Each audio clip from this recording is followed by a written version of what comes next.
Action!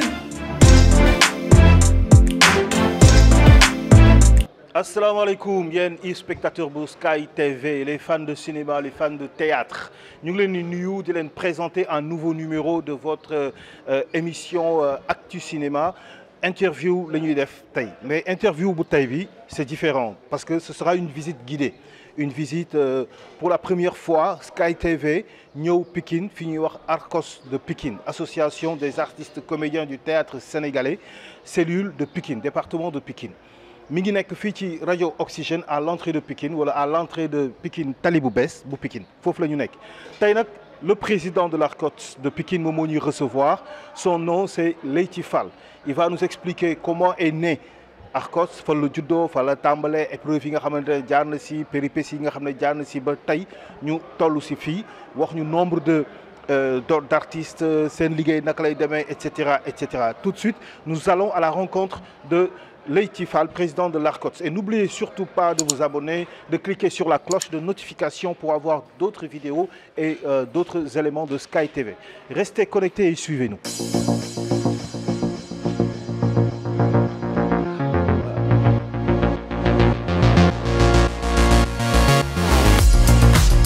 Asalaamaaleykum. Salaam. Leyti, merci beaucoup de nous recevoir si Arcos. Merci beaucoup, waaw, merci beaucoup. Donc voilà, Leyti Fall, artiste comédien du théâtre sénégalais, président de l'Arcos, de l'association des artistes comédiens du théâtre sénégalais, département de Pikine. C'est bien, donc merci de nous recevoir ici. Merci beaucoup. Notre première visite. Donc Arcos Pikine, comme ni nga ko waxee, association des artistes comédiens du théâtre sénégalais, bii mooy cellule bu département bu Pikine. Donc Arcos am na ci région de Dakar, donc les 5 départements muy Dakar, Pikine, Guédiawaye, Rufisque, Kër Massar. Donc cellule bu nekk ñi ngi soog a accueillir bébé bu bees bi muy Arcos Kër Massar. Donc cellule bu bees la ñu taxawal ko bu yàggul. ñu di leen dalal ñoom tamit ci Arcos bi di wax ne nag ci région yi ci Sénégal yëpp Kédougou daal moo amagul Arcos. Donc ñu ngi waxtaan ak centre culturel régional bu Kédougou pour ñu monter cellule Kédougou. Parlons de Arcos bu Pikine spécifiquement kañ la juddu historique bi. waaw historique gu Arcos su Pikine mi ngi juddu en 2010. Le 25 janvier, le 27 janvier 2010 ci lañ monté cellule bi ci le bureau national ñëw ñoom Pape Faye ñoom Guédel Mbodj le président d'honneur Guédel Mbodj moo doon def le festival du rire de Kaolack mooy président d'honneur bu Arcos ñoom Pape Malick Ndiaye ñoom mag ñi ñoo déplacé ñëw monté cellule bu Arcos bu Pikine. Donc bi ñuy monté cellule bi man dafa fekkoon ñëwuma woon mais délégué woon nañu ci suñu compagnie. Donc bi ñu ñëwee taxawal cellule bi après mu am élection ay mag yu fi nekk. amul élection boobu dañuy ñëw ñu waxtaan. Yamar Mané lañ waxoon Yamar Mané bu siggi après moom moo yéwénal affaire bi ne vraiment na ko keneen jël président bi fi nekkoon Mansour. Mansour Mbaye Madiaga. na ko jël après ñu waxtaan moom mu jël poste président. Après ci la Pape Malick Ndiaye man moo ñëwal boppam ba sama kër ne ma nag jotoon nga sa lettre d'invitation bi ñuy def cellule bi say nit ñëw nañu mais nag il est temps nag ñu ñëw liggéey affaire bi. Donc mu demoon ba man tamit may yëngatu ci art ci théâtre bu baax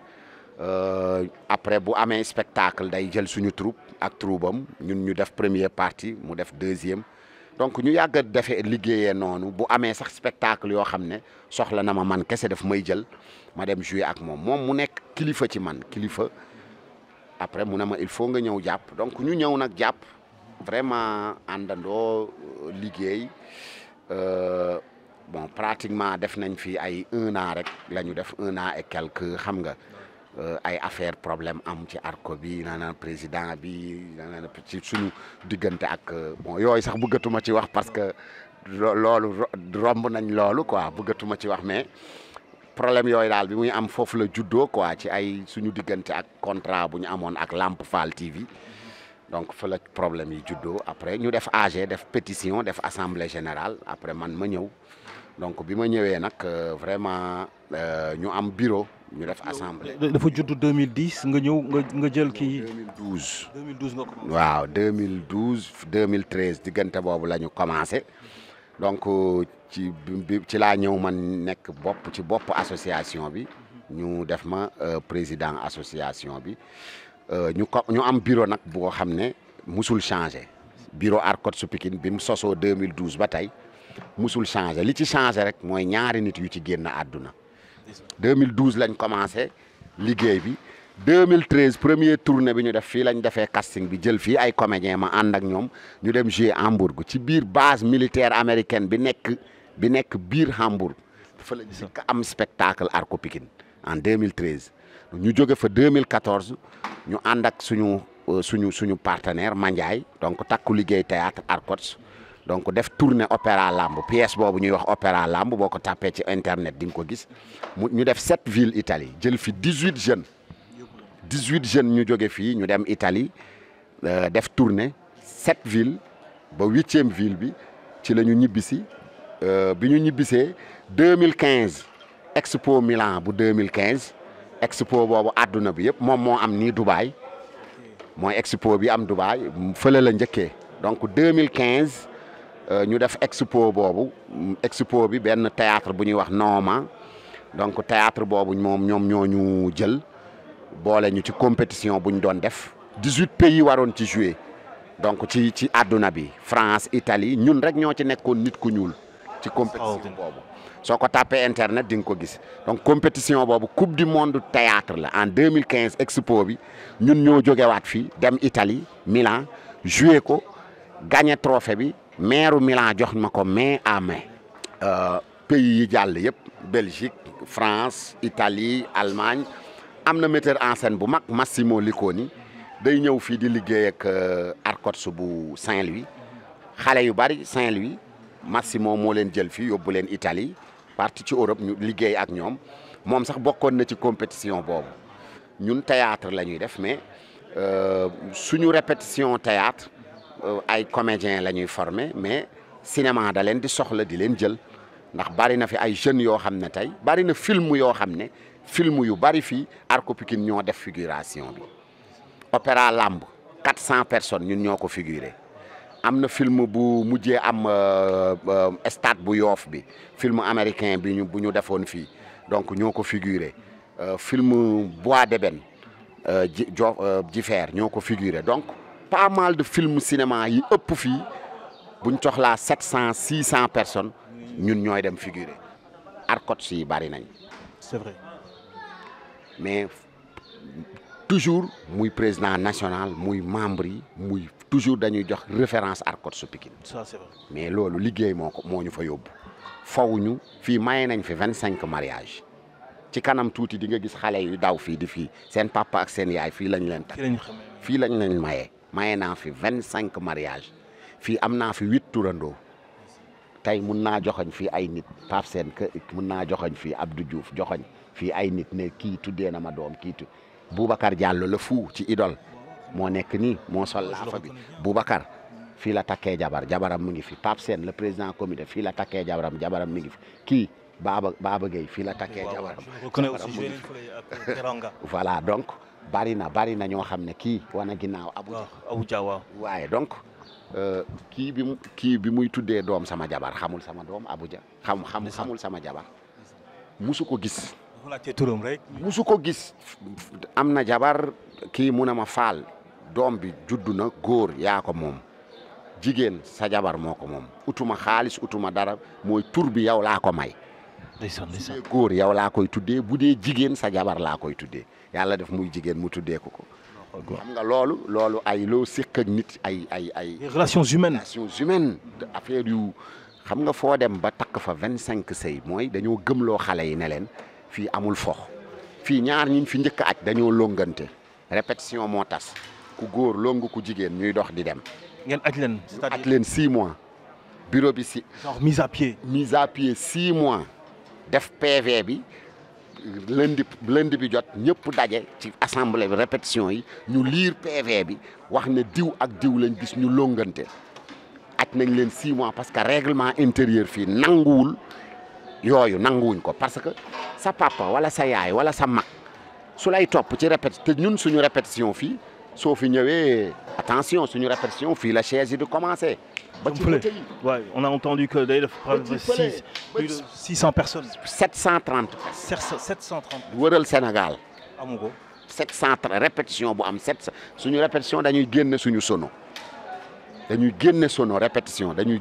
nit ñëw na fi ba tàyyi ne fii am na dafa am lu fi xew da ngay ñëw arko nga ñëw bu yàggul rek am na ku fi ñëw ci élection yi période campagne bi. dañuy campagne boobu non Youssou Ndour moo ko fi yabal fekk ñuy préparé clip Youssou Ndour mu ànd ak Leuz clipam bii mu def mu way. sargal je sais pas. non bi mu way Sénégal zéro déchet. donc clip bi ñun ñoo ngi koy def ñu ngi nii ci clip. yéen ngi ci tourné. ñoo ngi koy tourné donc ki mu yabaloon muy bokkum ci staffam la bokk bi mu dugg gaaree otoom dugg si fii gis ma ci répétition yi moom lim njëkk a jàpp daf na non Leyti dafa bëgg mairie bi di campagne di def di def pour moom dama nekk ci campagne damay meeting après mu ne Leuz ñëw mu ne ko mais fan laa ñëw nii mais Leyti mu ne ko non répétition arko nga ñëw donc bari na ñoo xam ne dañuy ñëw fii defe ne boo dugg see rek da ngay defe ne dafa am lu fi xew parce que munoo comprendre ne répétition mais loolu yëpp nag dañu am règlement intérieur donc mu am discipline. Il y a une discipline forte. boo xam ne ñëpp a ko xam mooy dugg si nga ar ko benn sa téléphone du tàkk fii comme kenn du wuyu téléphone heure répétition buñ na topp ñaan téléphone yi fay na ku ñu gis nga yor sa téléphone wala nga wuyu dañ lay sanctionné ci répétition discipline bu ñu répété ba allahu akbar noddukat yi xam nañ saal bi mooy suñu jàkk basang yaa ngi tege satala yaa ngi tege timis fu mu jotee dagg nañ liñ doon def ñëpp dem julli ji koo mënti doon gan buñ mënti am ministre rek ñëpp ci yam ministre ñëw na fii heure julli jot kii nodd ma ne nañ dagg séance julli jot na ñëpp jóg dem julli ji ku bëgg a julli saal yaa ngi fi jigéen ñi seen parti góor ñi seen kii ñu julli buñ jullee ba pare dellu si waat suñu répétition donc discipline bi fii mooy tax liggéey bi baax mooy tax kii ñëw xam ne man dama ñëw ci école pour jàng xam nañ ne lii métier la parce que da ngay ñëw fii répété gis say morom ñu sélectionné leen ñu ne ñii ñooy dem France jouer ji ñii ñooy dem fii jouer ji ñii ñooy dem donc fii amul parparloo depuis 2010 ba tey maay sélectionné poste metteur en scène bokkul ci association loi 68 booy xool texte et règlement statut association metteur en scène nekku ci donc yow mën nga dem jëli beneen metteur en scène feneen mu ñëw diriger ku la neex mu ñëw diriger nekk metteur en scène bureau la dina am président dina am trésorier général dina am secrétaire général secrétaire adjoint dina am président chargé à l'organisation kuy def sage kii nii donc bureau la loolu lañ fekk ci kayit yi loolu la ñuy doxal mais lu jëm ci metteur en scène mun nga jëli ko neex yàlla dogal na nag fii moom bi ñu fi nekkee ba tey man maa mës a nekk metteur en scène chaque répétition mun naa wax diw demal nga diriger ku nekk diriger na fi répétition. ok d'accord c'est-à-dire yow da ngay nekk metteur en scène principal avec pouvoir de décision nekk diw tey yaay ci liggéey mën a diw kaay yow yaa may assi mais sama création bi ñu mujjee def 160 comédiens sur scène Sénégal à l'honneur gis nga ko institut wax na wane nañ ci benn c'est extraordinaire loolu benn extrait rek lañ ci 160 comédiens lañ joué nañ ko institut français Kaolack joué nañ ko Sorano donc ak keroog institut donc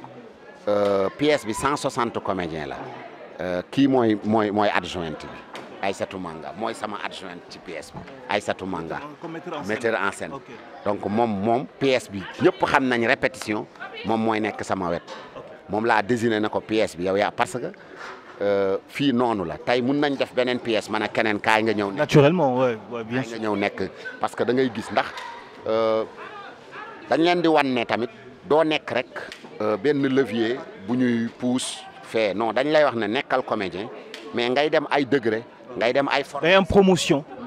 ngay yéeg ba nga mën a nekk nga jàng mise en scène naka laa parce que mise en scène point de vue la. après nga liggéey ak say comédien nga tegee ko noonu yow yaa am gis-gisu ne lii laa bëgg a monter après nga monter ko selon yow waaw su fekkee na nag am na keneen ku ci am gis-gis mun na parce que loolu tamit moo tax ñuy wax critique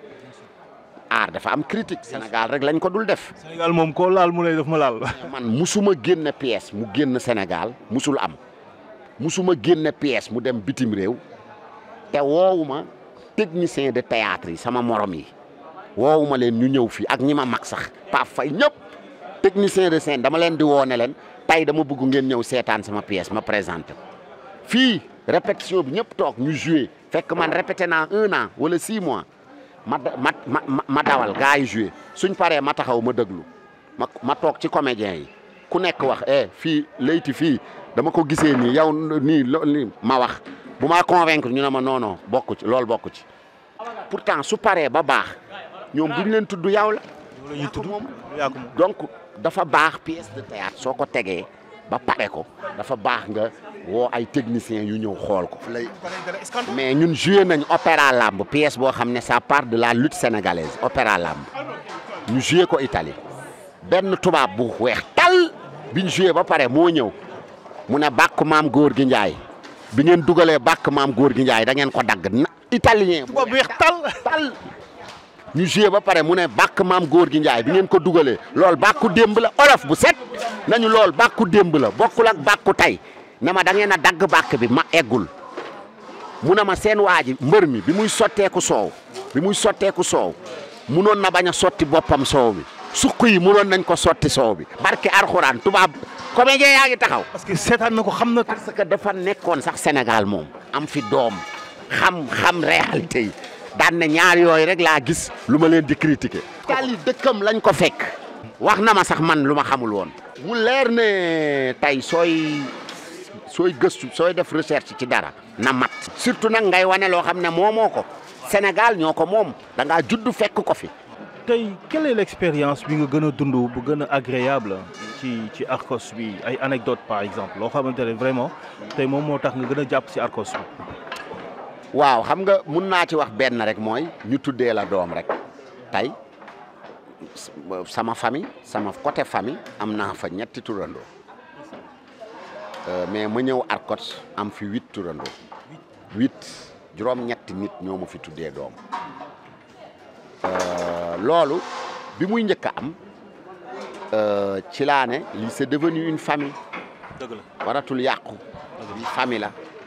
parce que nga maye jabar may fi nit jabar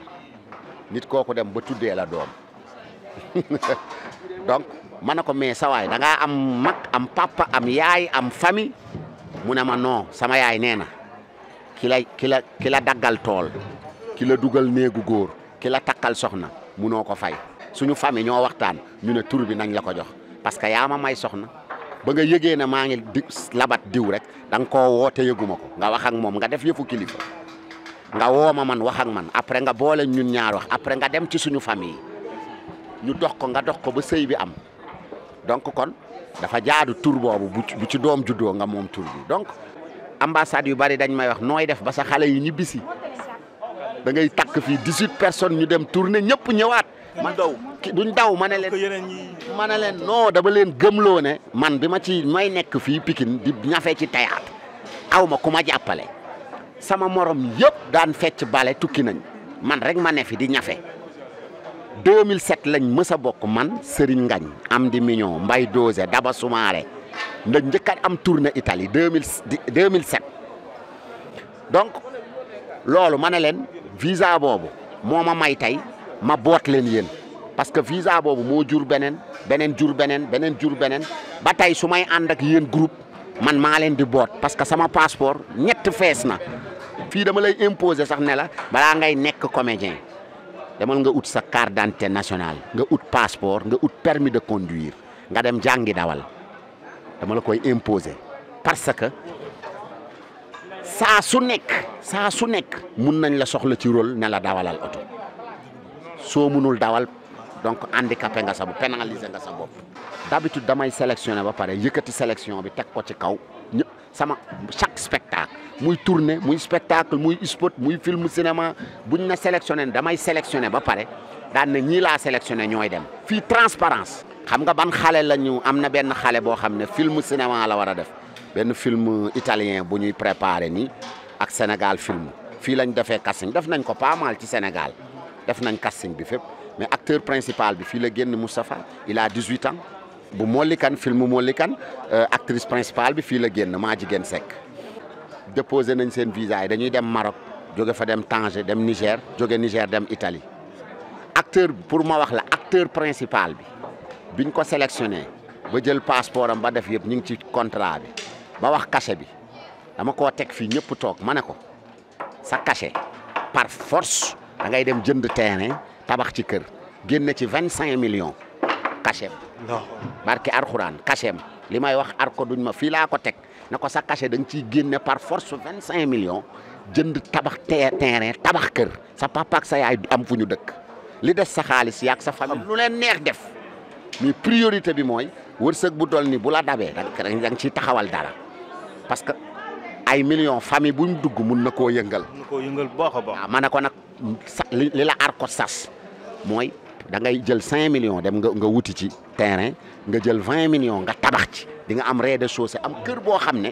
sa tur lay ne yaa ko moom. à ton âge. à ton âge mi ngi soog a am 18 ans mi ngi soog a am 18 ans et ba pare am na ñeneen ñett ñu topp ci ñoom am nañu rôle dañuy dem ci film bi donc noonu ngay ménager ay nit.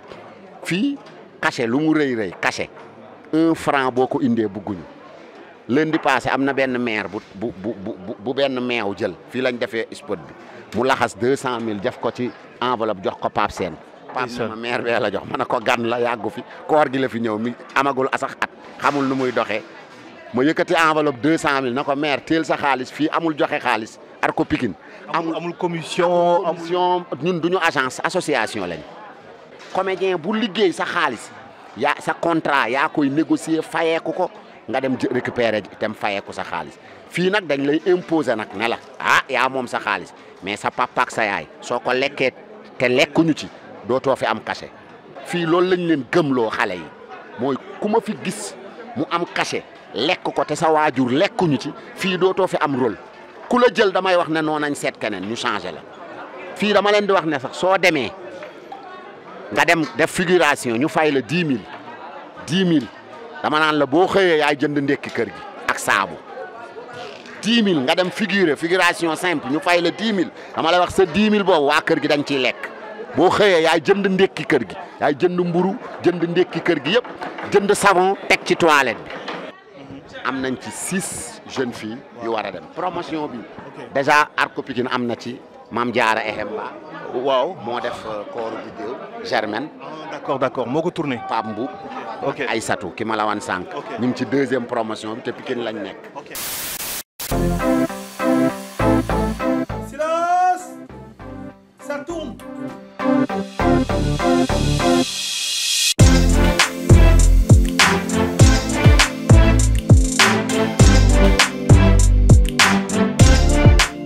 Action.